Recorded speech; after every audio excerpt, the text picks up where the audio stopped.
I'm Betty, a compulsive eater, and I've been abstinent for 7 years, 9 months, 1 day.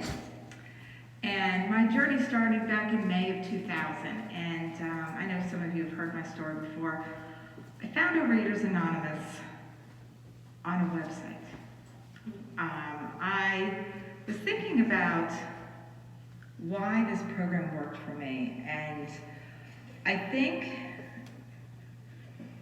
why it did is because of the way it was presented to me. I was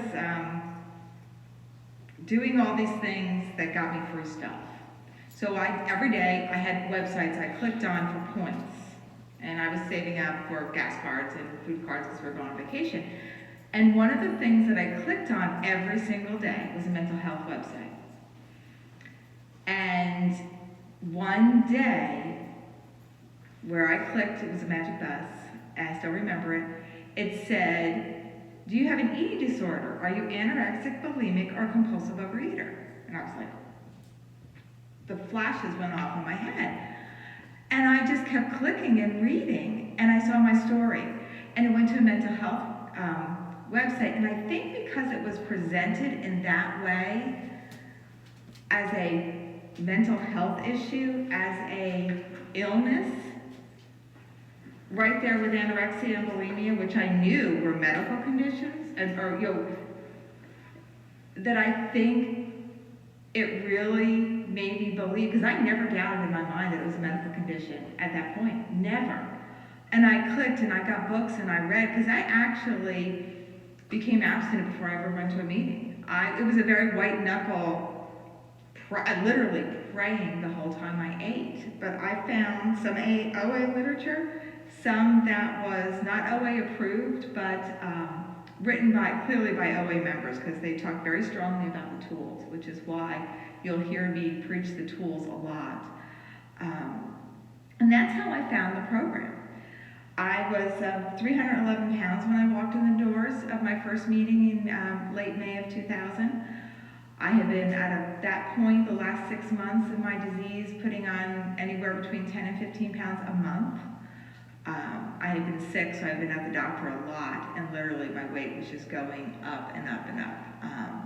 Loneliness was a huge trigger, and in the winter my husband worked a lot. He was the utility worker, so the electric went out, or he worked for the phone company, but he was gone a lot, and he was going to school at night, so there would be days we didn't see him. And I was very lonely, just home with 3 kids who would drive you crazy, because as 3 kids would do. But that's where I was. And my best days, what I thought were my best days, were when I could drop them at school, go to the grocery store, pick up something to eat. I would buy something to eat in the car for those 3 minutes in the drive home, bake something, because I thought I was being a good mom, kind of thing. That was my justification. Eat it, and, that was my thing. But that's why I think it stuck with me, is because I truly believe, and still do, that this is an illness that I can't control. Just like if I had cancer or diabetes or like this autoimmune disease I have, it's not something I can control. It is something that that I'm powerless over. I'm powerless over the effects the food has on me. I still can be very codependent. I got to my first meeting. Somebody said to me, you need to have a sponsor. I'm available. Call me tomorrow at 8 o'clock in the morning. I did that. I picked up the phone. I said, hello, this is Betty. You told me to call you. I have no idea why. Here I am. And we worked on a food plan. I think the most important thing I did, and I had done that from the very beginning when I first even read the book, was eating 3 meals a day with nothing in between. It was amazing that just eating 3 meals a day with nothing in between, and I lost weight. Never dawned on me that all those calories in, and that's what was putting the weight on. That eliminating those foods, putting those parameters around the food, because unfortunately it is something we have to face, or I have to face 3 times a day. this addictive substance in my life. But identifying those triggers, those triggering situations, was amazing. I look at pictures, and there are some in the book for, I don't know if probably most of you have seen this, but that first Christmas, I don't know if it's the first, there's joy in my face. I'm not thin, but there's joy in my face because it's not the weight that comes off, but the shame that came off. One time I shared, and I had pictures, and it's like, oh my gosh, Betty, you now have a neck. Nobody knew that before. But when I went through this journey, it was very difficult. The last 18 years of my life have probably been the hardest 18 years of my life. I was talking last night with a friend, is probably the triggering incident was the death of my sister's child. Because her child died in utero, and we were due about a week apart, and this was my second child, her first child, and there's nothing like burying your sister's child as you're 37 weeks pregnant. There's a lot of guilt. And then when she had this, there's guilt as your child is born, and then she had a child about a year later, and I was caring for that child, so I'm trying to make this child perfect. And that's really when my disease kicked in. So now we're flashing forward about 5 years when I found program, and now trying to redefine these relationships. It was very hard to do that. And so I found other programs and other help as I went through, and the steps really helped. As I went through the steps and did the fourth step, and I still go through the fourth step. Sometimes I've done a full fourth step 3 or 4 times.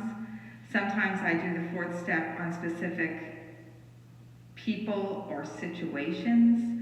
There's that 12-stepping a problem card, that writing we have, that I find really helpful. Moving to Tennessee 10 years ago, it's hard to believe, actually 12 years ago, it's hard to believe. That was another really life-changing situation. Program is different. Life is different when you move from New Jersey to Tennessee. Everything was different. The focus is different. And it really rocked my world. I had some really awful stuff happen in my life that, in so many ways, I got very sick. I was at my lowest weight, and you'll see it in the pictures. I was a lot thinner than I am now. The program was in New Jersey, was very focused on numbers, and my body didn't handle it well. I was very sick, and nobody knows why. No doctor could figure it out. I was in for bone marrow biopsies and all this, and I really think it was because I was too thin. But because I wasn't 80 pounds too thin, nobody asked me what I was eating or what. They never looked at my weight or my food. And I really think if they did, that would have been something, because once I gained about 30 pounds, I was fine.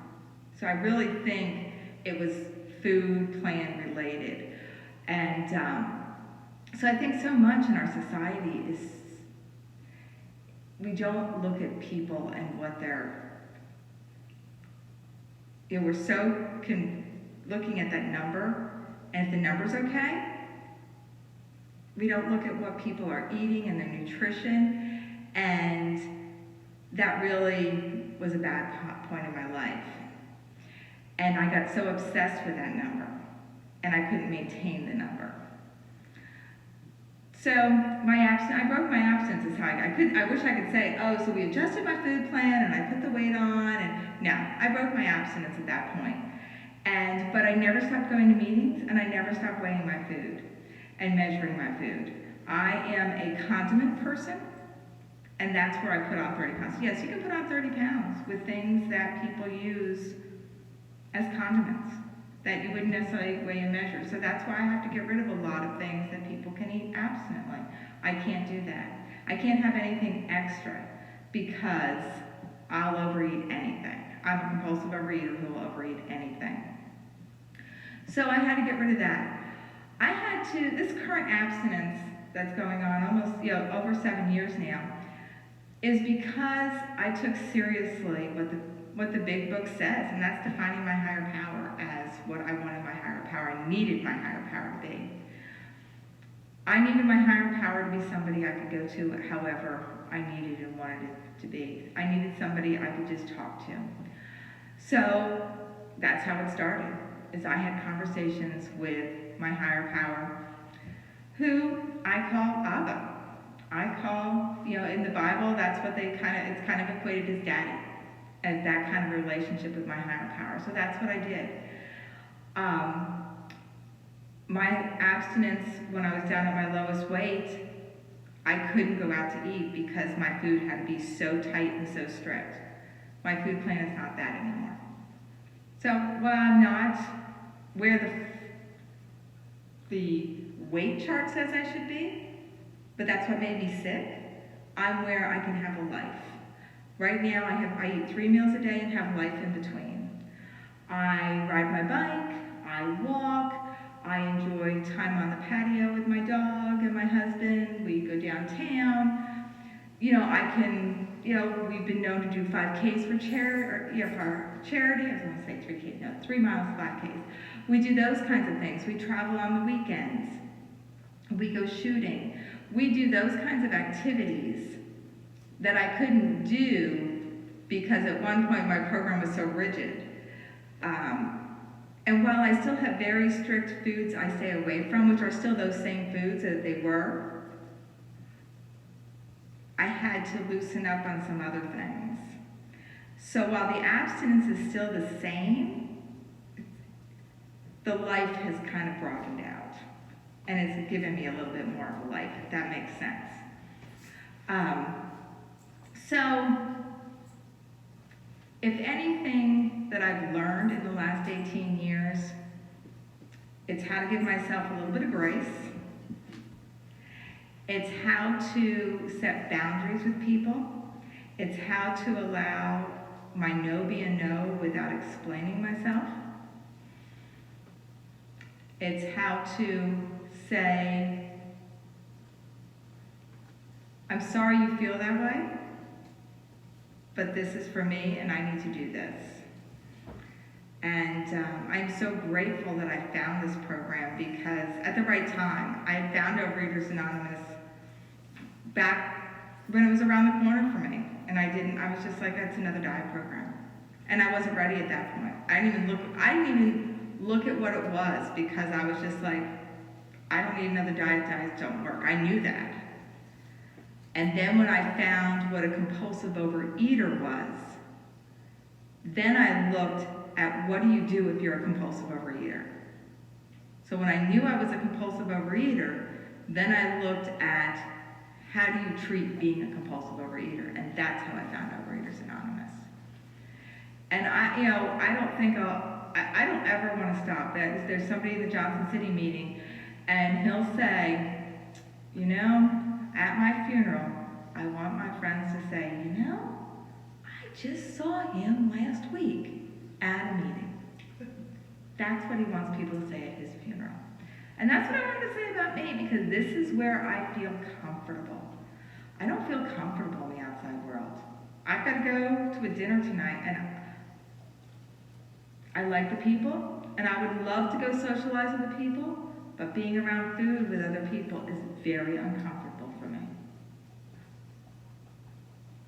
But I've got to go, and I've got to figure out a way to make that work. So I have no idea how long I've been talking, but I was going to time it, but I forgot. My journey's been long. My journey has been up and down, and like I said, it's been hard. I'd love to say I got abstinent and my life was all roses and rainbows and unicorns, and it has not been. There's been relationships issues. There's been illnesses. But I'll tell you, I go and my doctor, my doctor says everything is fine except for one little thing. They'll be like, oh, you need to change your food. Here's the list of things you need to change. And I'll be like, yeah, don't do any of it. They'll be like, you gotta cut out X, Y, and Z. These are all the bad things to eat. And I'll be like, I don't need any of those. And so, because I do live a healthy lifestyle, of course I could do everything. Everybody can always do something more. And I try.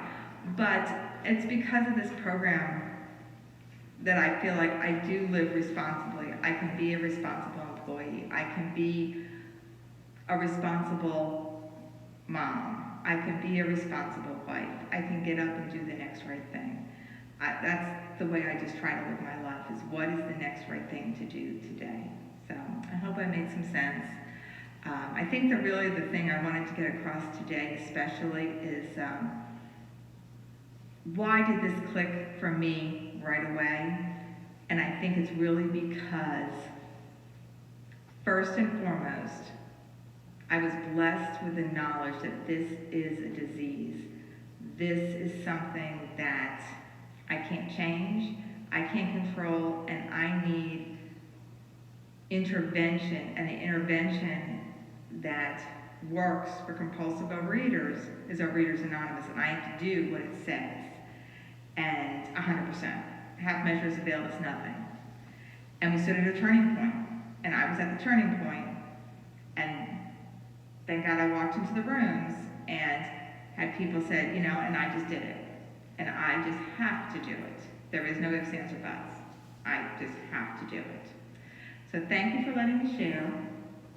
Hopefully I made some sense, and we will continue on.